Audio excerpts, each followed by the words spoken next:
Theni collector அலுவலகத்தில் தமிழக மக்கள் முன்னேற்றக் கழக சார்பில் கோரிக்கை மனு வழங்கினர்.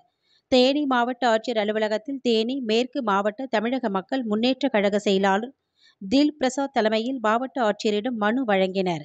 இவர்கள் வழங்கிய அந்த மனுவில் தேனி அருகே கொட்டக்குடி ஆட்டம் நடுப்பகுதியில் தனியார் நிறுவனம் அமைந்துள்ள பாலத்தை அகற்றக்கோரி மனு வழங்கினார்.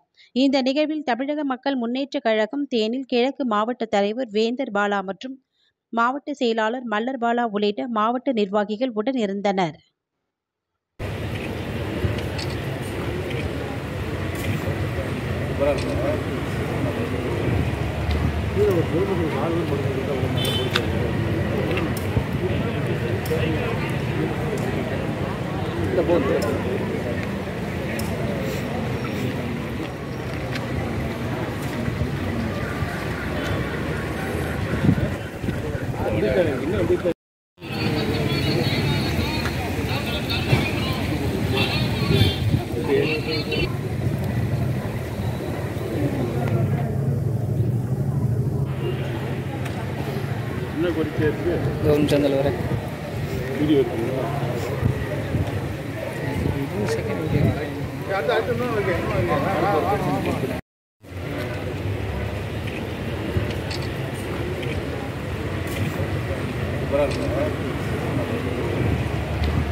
இன்னும்